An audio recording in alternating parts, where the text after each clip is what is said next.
दोस्तों नमस्ते। सब कैसे हैं आप सभी? उम्मीद एकदम बढ़िया होंगे, मस्त होंगे। सो दोस्तों आज की इस वीडियो के माध्यम से हम आपको बताएंगे चैप्टर 2 है क्लास 7 का।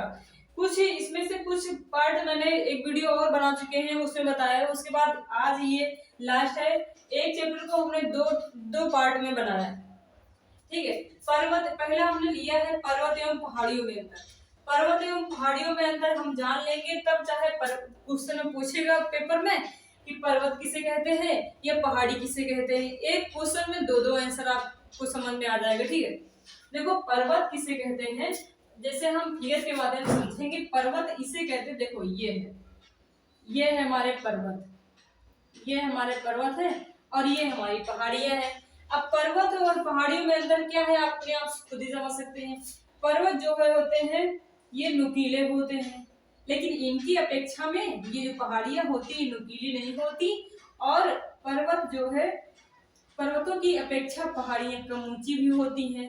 पर्वतों की ऊंचाई के हिसाब से चौड़ाई उनकी कम होती है, और जो पहाड़ियां होती हैं वो पर्वतों की अपेक्षा ऊंची भी कम होती हैं, लेकिन जो ऊंचाई के हिसाब से पहाड़ियों की चौड़ाई भी ज्यादा होती है। बात खत्म, इतना लिख दीजिए बस।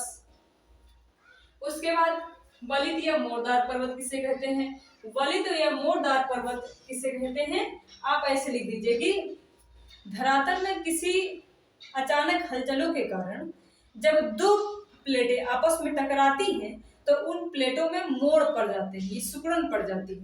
तो उस स्थिति में जो एक परिवर्तन होता है उसे हम मोड़दार पर्वत के नाम से जानते हैं। आइए हम ऐसे समझ लेते हैं। जैसे माना ये दो प्लेटें हैं, ये प्लेटें हैं, ठीक है। ये प्लेटें जब आपस में टकराएंगी, ये प्लेटें जब आपस में टकराएंगी तो या तो ये वाली प्लेट नीचे जाएगी या तो ये वाली प्लेट ऊपर जाएगी। दो में ऐसे ही होगा, ठीक। तो जैसे ऐसे होगा तो ये इस प्रक्रिया के कारण मोड़दार पर्वतों का निर्माण होता है। चट्टानों में जो मोड़ आ जाती है उसी कारण उसी प्रक्रिया को हम मोड़दार पर्वत के नाम से जानते हैं, ठीक है। उसके बाद भ्रंश पर्वत को हम समझ लेते हैं।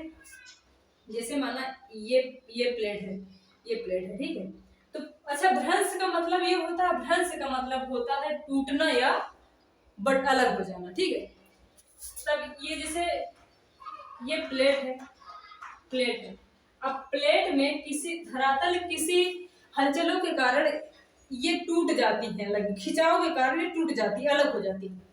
तो जब जैसे माना ये प्लेट है, अब ये टूट जाएगी, बीच से अलग हो जाएगी, तो ऐसे हो जाएगी, अलग हो जाएगी। तो यहाँ का भाग जो धस जाएगा। तो ये जैसे माना यहाँ तक ये भाग धस जाएगा, तो इसकी अपेक्षा ये भाग ऊंचे हो जाएंगे। तो ये जो है पर्वत की तरह ही दिखाई देंगे।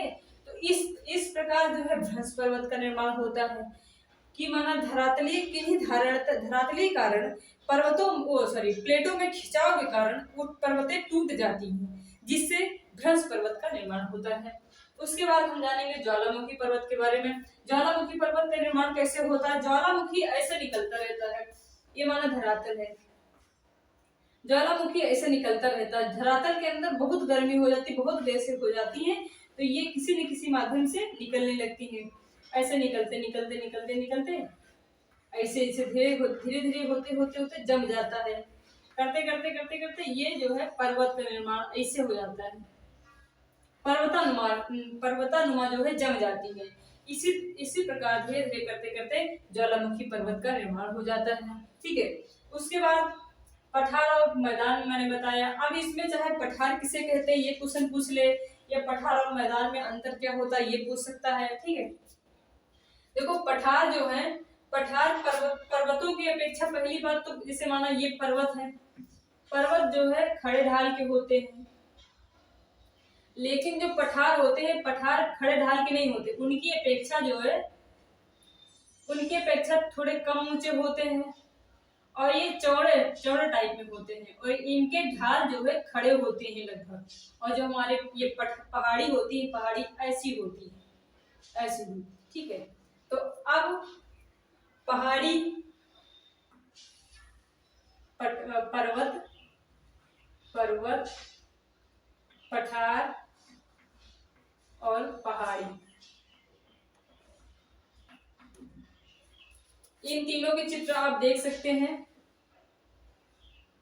ठीक है, उसके बाद आप इसके बारे में अपने आप से खुद ही एक्सप्लेन कर सकते हैं कि पर्वत जो है नुकीले होते हैं, उसके अपेक्षा पठार जो है कम ऊंचे होते हैं, लेकिन इनके ये नुकीले नहीं होते हैं, लेकिन इनके जो है ढाल जो है खड़े ढाल के होते हैं।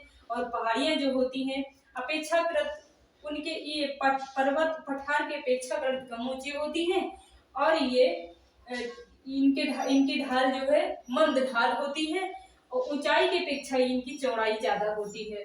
उसके बाद मैदान के बारे में हम जान लेते हैं। मैदान किसे कहते हैं? तो धरातल का समतल भाग को हम मैदान कहते हैं। जैसे उत्तर भारत का मैदान विश्व के मैदान में से एक है।